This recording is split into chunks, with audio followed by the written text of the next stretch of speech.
Bienvenue sur Top Invest, la chaîne des top d'investissement. Ici, on parle essentiellement d'entreprises de qualité. Donc, je vais présenter aujourd'hui mon top 5 des actions à acheter, entre parenthèses, acheter, d'accord? Parce que ça ne veut pas dire que après cette analyse, vous allez les acheter directement. Ça veut juste dire que c'est essentiellement les entreprises intéressantes quantitativement dans l'industrie des logiciels. Je dis bien dans l'industrie des logiciels.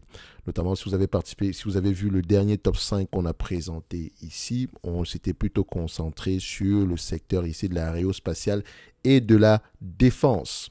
Et donc on avait parlé ici on avait fait une étude de l'environnement concurrentiel avec en utilisant ici les 5 forces de porteurs.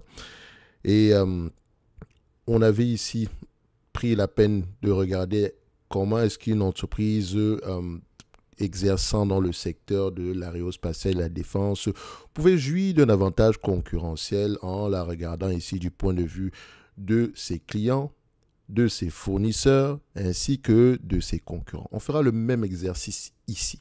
Je sais que parmi vous, certaines personnes attendent uniquement le top 5.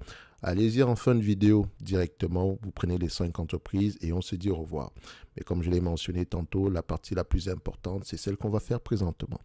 Donc, comment est-ce qu'on peut apprécier une entreprise dans le secteur dans l'industrie des logiciels? C'est un secteur assez... Enfin, je dirais pas que c'est pas que c'est un secteur assez vaste. Il y a beaucoup d'entreprises qui pourraient faire partie de nos watchlist dans ce secteur d'activité-là.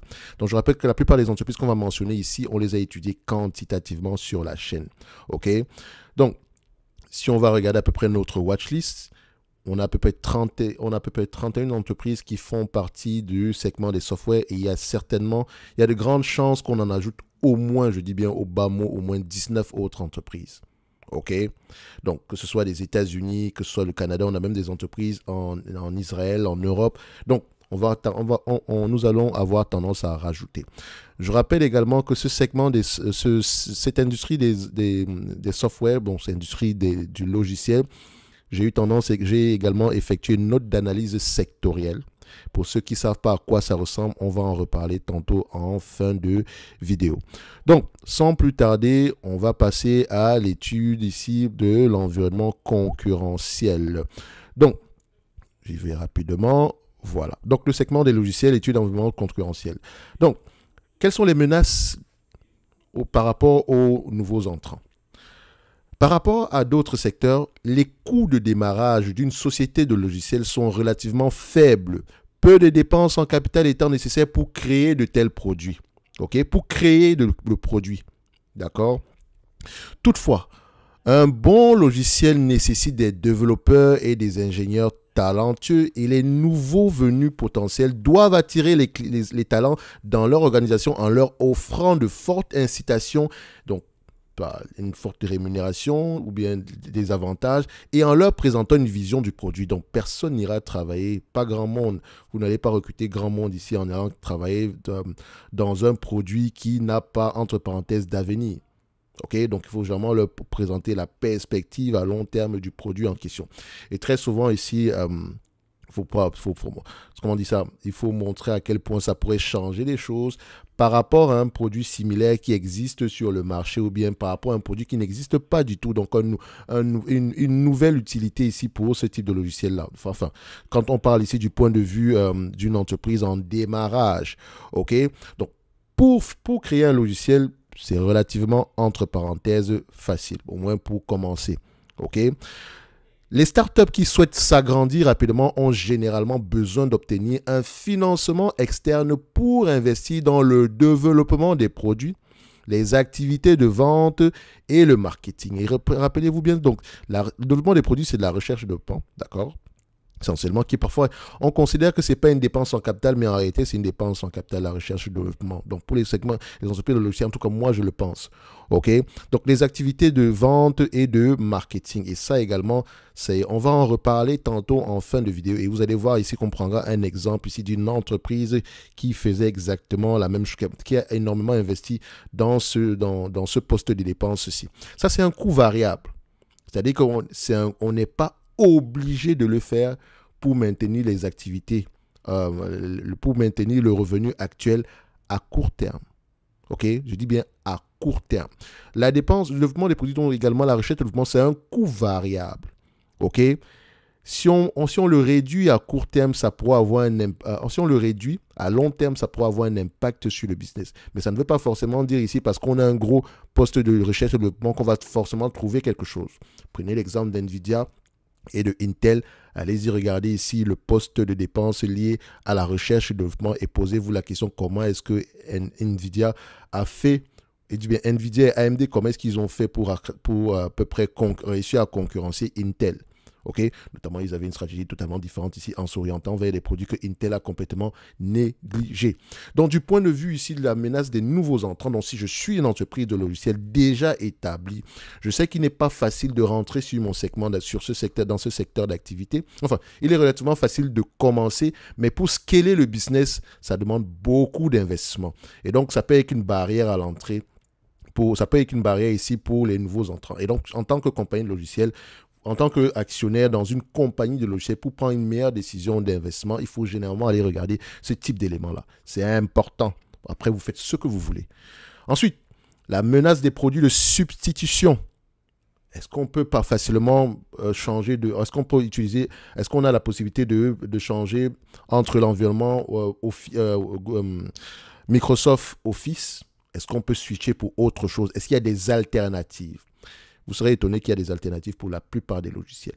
Okay? Mais alors, est-ce que ces alternatives-là sont intéressantes du point de vue rapport qualité-prix? Donc, les barrières à l'entrée étant faibles dans le secteur des logiciels, les nouvelles solutions sont relativement faciles à produire et à mettre en service, ce qui crée de multiples substituts permettant d'atteindre des objectifs similaires. Donc, pour la plupart des logiciels que vous connaissez, il y a toujours des alternatives. Par exemple, si on parle ici de Premiere Pro, vous avez Final Cut, vous avez également comment on appelle encore ça?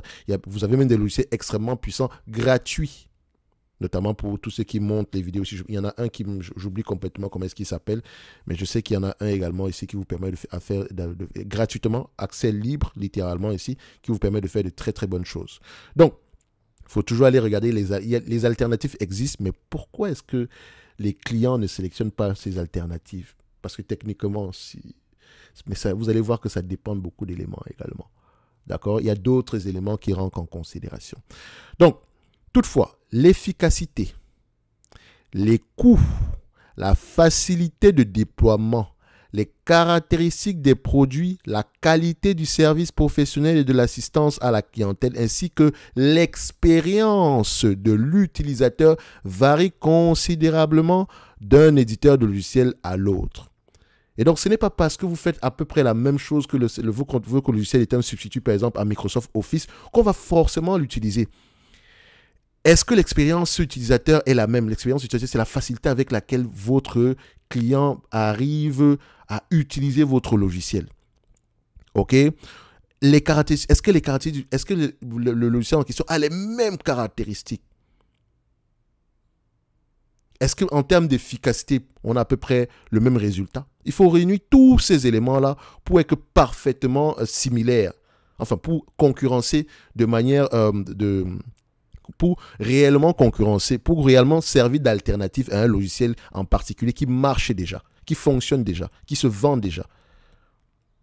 Donc, les éditeurs, donc on parle ici des vendeurs de logiciels, les compagnies les éditeurs de logiciels ici, Salesforce est un éditeur de logiciels, ok, ou bien Adobe. Les éditeurs qui obtiennent de bons résultats dans ces domaines sont souvent ceux qui réussissent le mieux. Donc, il faut réunir à peu près tous ces éléments-là, d'accord, pour avoir de grandes chances de réussir. Le pouvoir de négociation des clients. Donc, est-ce que l'entreprise a un pouvoir de négociation face à ses clients? Et vous allez voir que ça également, c'est assez nuancé. Le risque de substitution se situant à un niveau moyen. Pourquoi? Car, en effet, les clients peuvent rechercher les solutions les plus solides offertes au meilleur prix. C'est possible.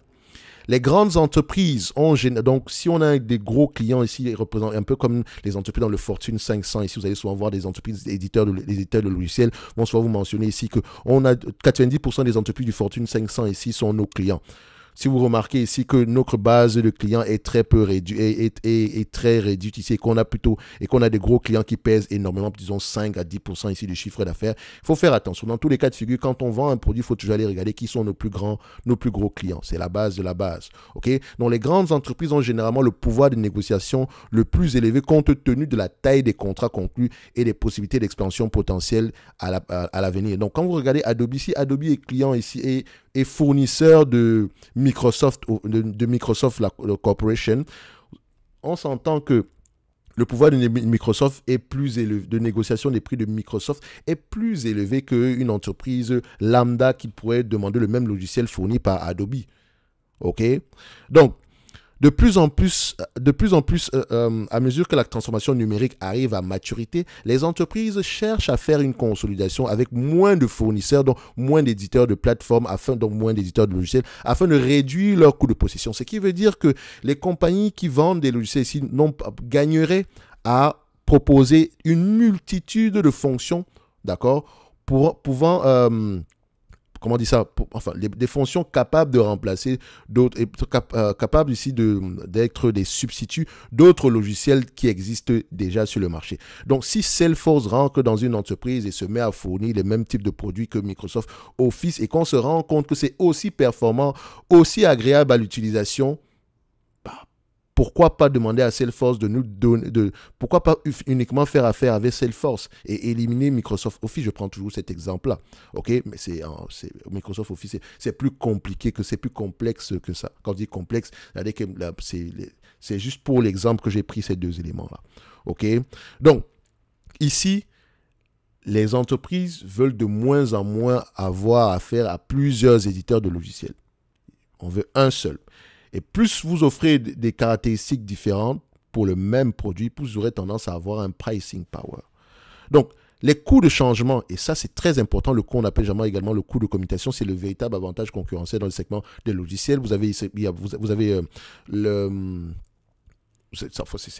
ça, vous avez également un autre économie, non pas économie d'échelle. Le nom m'échappe. Dans tous les cas de figure, j'ai fait une vidéo ici pour déterminer à peu près quels sont les types d'avantages concurrentiels. Parce qu'un avantage concurrentiel doit avoir un nom en particulier. Qu'est-ce qui vous confère ici, qu'est-ce qui vous permet de pouvoir augmenter les prix? Parce que c'est la finalité d'un avantage concurrentiel. D'accord?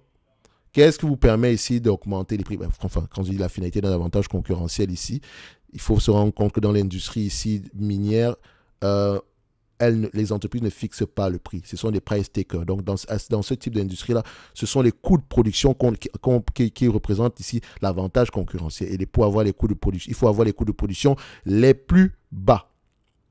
OK? Donc, voilà. Je cherchais, c'était l'effet de réseau. Plus un logiciel est utilisé, plus il a de la valeur. Également, vous pouvez avoir le coût de communication. Plus un logiciel est utilisé, moins si un logiciel est assez performant, les clients sont moins enclins à changer, surtout pour une alternative similaire, parce que ça prend du temps. Donc les coûts de changement sont élevés et les éditeurs bien établis sont susceptibles d'avoir un pouvoir de négociation plus important car leurs clients sont attachés à la plateforme. Regardez par exemple ici Microsoft par rapport à sa suite de logiciels dans le cloud qu'ils fournissent. Vous pensez réellement que les entreprises ont la facilité de changer aussi rapidement alors que des alternatives existent? Non. Parce que ça prendrait du temps. Et en plus de cela, il faudrait également, quand je dis que ça prendrait du temps, il faut former les employés, etc. Mais est-ce que l'expérience client sera la même?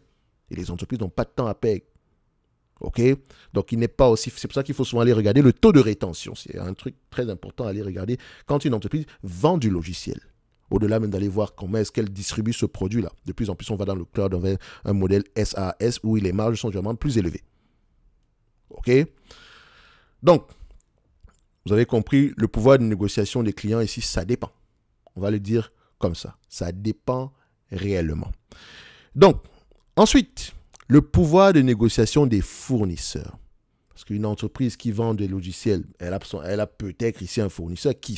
Qui est le fournisseur ici? Et est-ce que notre fournisseur a un pricing power? Donc, ça dit que est-ce que notre fournisseur peut nous pousser ici, même pas nous pousser, mais est-ce que notre fournisseur peut augmenter les prix? S'il augmente ses prix, ça veut dire que nos coûts vont augmenter. Et si nous, on n'arrive pas à répercuter cette hausse de coût-là à nos clients finaux, ça va être un problème. Donc, vous voyez que c'est toute une chaîne. Donc, peu de fournisseurs sont impliqués dans cette industrie. Ça, c'est une bonne chose. Car les développeurs écrivent et créent des logiciels par le biais de code. Donc, cependant, les logiciels basés sur le cloud nécessitent un prestataire majeur de cloud, comme, je dis bien quelqu'un de fiable, comme AWS ou Google Cloud. Je pourrais également citer Azure de Microsoft pour héberger et faire fonctionner le logiciel en plus d'un ensemble de centres de données. Donc, ici, ce sont peut-être les fournisseurs qui pourraient avoir un pricing power. Parce qu'ils sont costauds, ils sont certes, et quand on vend un logiciel, il faut beaucoup. La fiabilité est très importante. Donc la fiabilité de votre hébergeur est très importante. Enfin, en réalité, même vous dépendez de ces entités-là. Et donc, moi, j'aime bien ce type d'entreprise. Mais pour percer dans ce secteur d'activité, il faut avoir beaucoup d'argent. Il faut investir massivement. Et c'est clairement ces entités qui investissent massivement dans tout ce qui concerne l'intelligence artificielle, etc. OK? Donc, compte tenu de la compétitivité du marché des fournisseurs de cloud pour le moment, d'accord, et parce qu'il y aura de la consolidation certainement, même si je ne pense pas que AWS, Google Cloud ou bien Azure vont fusionner, mais il y a d'autres petits joueurs qui existent, d'accord, notamment on aura tendance à voir à la fin, dépendamment de la zone géographique, hein, parce que c'est également sensible au niveau ici de la préservation des données des utilisateurs. Donc ici, on aura tendance à voir émerger peut-être 4 grands groupes ou 5 grands groupes. Et je parle notamment pour tout ce qui concerne ici l'Amérique latine, l'Europe, l'Amérique du Nord, ok? Peut-être même l'Afrique et le Moyen-Orient. Mais en Asie, ça sera différent. D'accord? Généralement, dans ces régions, ça sera un peu différent.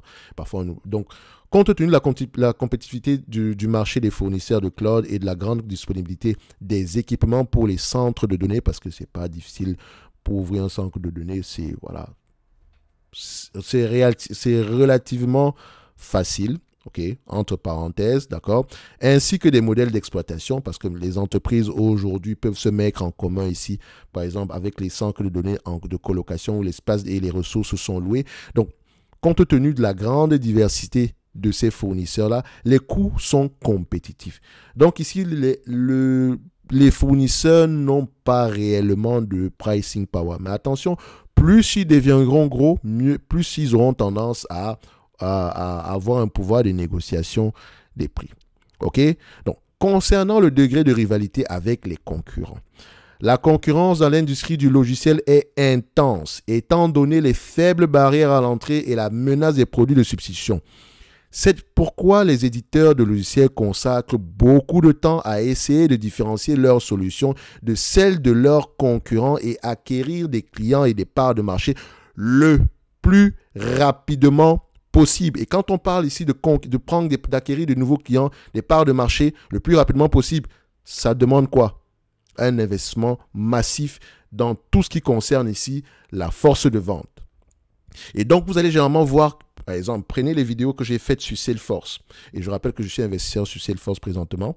Regardez les vidéos que je faisais sur Salesforce. Je vous ai toujours dit, les gens vont aller regarder les marges, etc. C'est minime, machin, truc.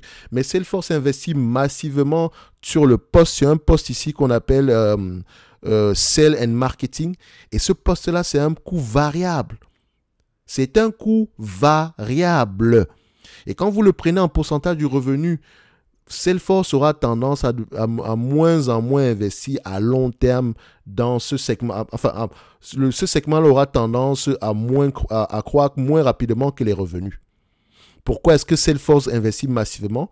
Tout simplement pour prendre les parts de marché rapidement. Je vous ai dit ici que le first mover advantage est important. D'accord? Ici, quand une entreprise arrive à s'introduire avant ses concurrents sur un marché, d'accord? Elle a généralement un avantage. Parce que les clients sont généralement réticents à changer parce que ça prend du temps, c'est de l'argent. D'accord? Donc, les dépenses liées aux opérations de vente et de marketing exprimées en pourcentage du chiffre d'affaires sont généralement importantes au début de l'activité de l'entreprise. Et donc, quand vous avez une compagnie de logiciels, la question qu'il faut vraiment se poser, déjà, pour toutes les entreprises, par rapport à la... Je dirais, pourquoi ce terme-là m'échappe toujours? Par rapport au cycle de vie de l'entreprise, est-ce que nous avons une entreprise en développement, d'accord, en croissance? Et par rapport à ce niveau, parce qu'il y a des entreprises matures, il y a des entreprises en décroissance, on les analyse de manière différente. Une entreprise mature, PER, etc., ça peut être important. Une entreprise en décroissance, ici, il faut regarder généralement la liquidation, donc la valeur des actifs. Par exemple, si je prends une entreprise comme Walgreens, moi, je vais plutôt m'intéresser aux actifs de Walgreens et essayer de l'acheter ici à une valeur inférieure à ses actifs, parce que notamment ici, le business principal est en train, enfin, je ne dirais pas qu'il est en train de mourir, mais la concurrence est de plus en plus rude. Et présentement, WB, donc à savoir Walgreens, a pris les mauvaises décisions. D'accord? Il est peut-être trop tard. En tout cas, à l'état actuel des choses. Il y a de grandes chances que ces entités-là fusionnent, etc. Mais quand je vais prendre une entreprise ici, comment on appelle ça encore? Quand je vais prendre une entreprise comme Salesforce, vous allez voir que le poste ici lié au marketing sera assez élevé en termes de pourcentage du revenu. Et donc, ce poste-là va avoir tendance à diminuer dans le temps.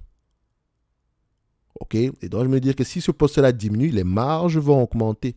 Les marges de Salesforce vont augmenter. C'est une évidence, littéralement. Parce que si vous posez il y a des alternatives à Salesforce, mais si vous posez la question à quelqu'un qui utilise ce produit-là, ce produit, c'est un produit assez puissant. OK? Donc maintenant, vous avez retenu quoi?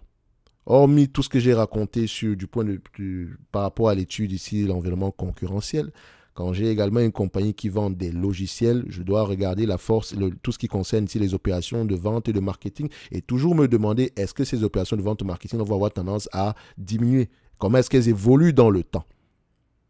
OK?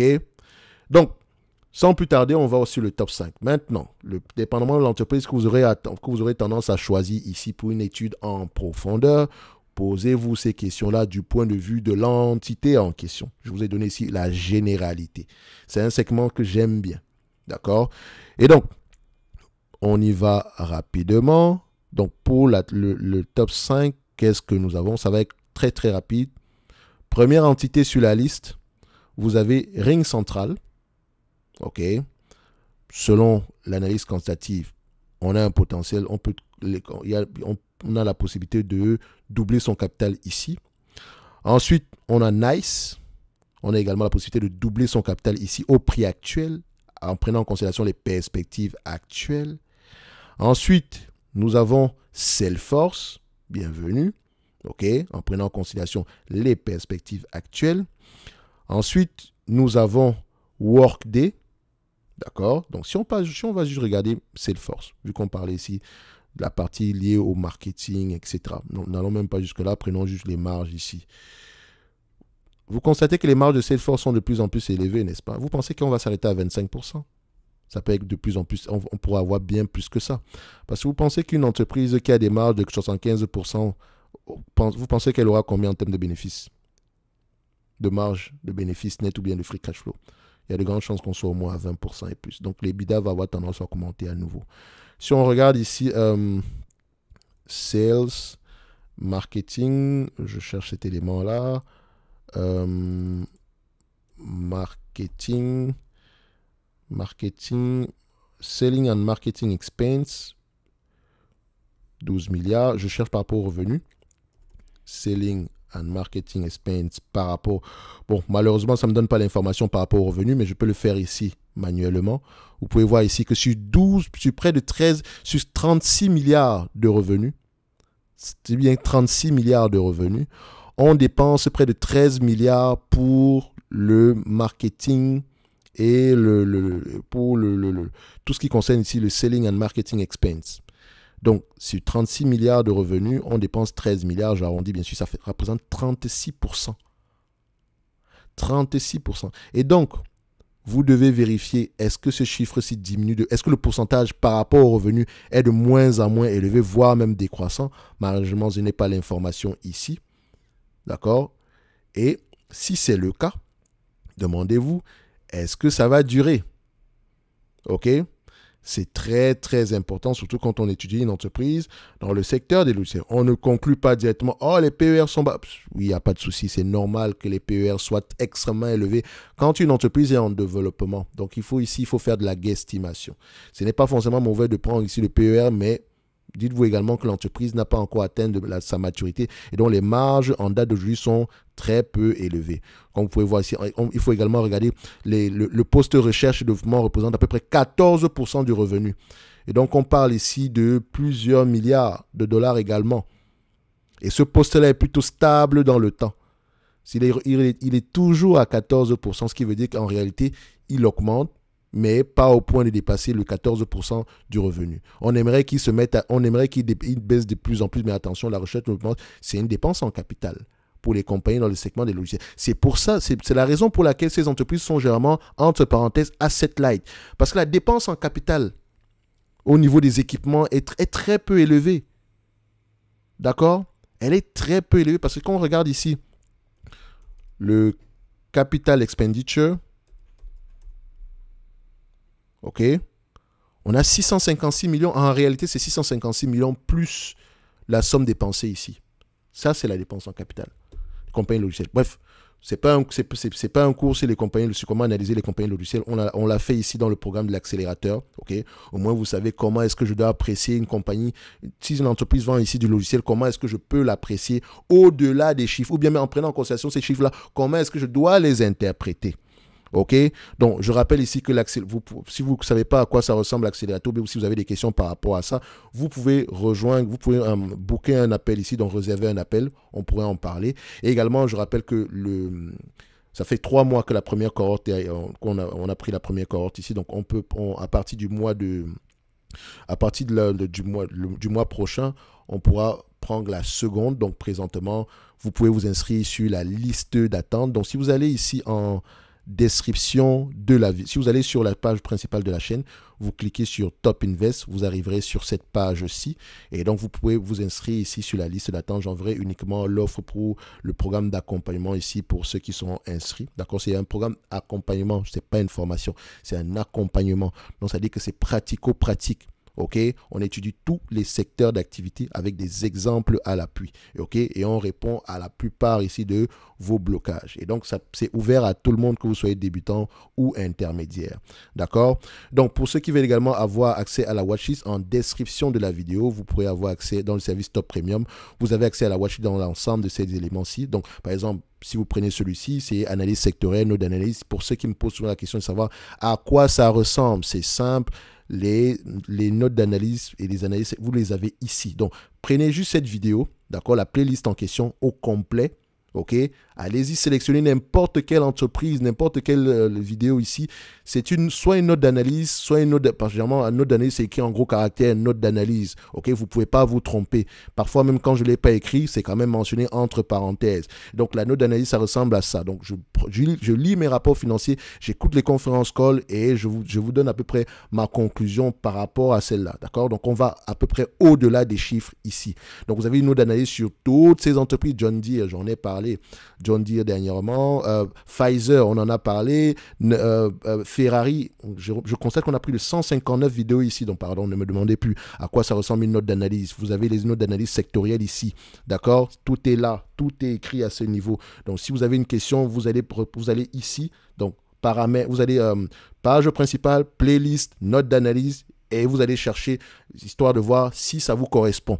D'accord? Et donc, les entreprises, les notes d'analyse sectorielles, j'ai tendance à les renouveler. Les notes d'analyse sont basées sur les entreprises que moi, je considère comme étant sous-évaluées. Et donc, j'ai tendance également ici à les renouveler et faire le suivi derrière.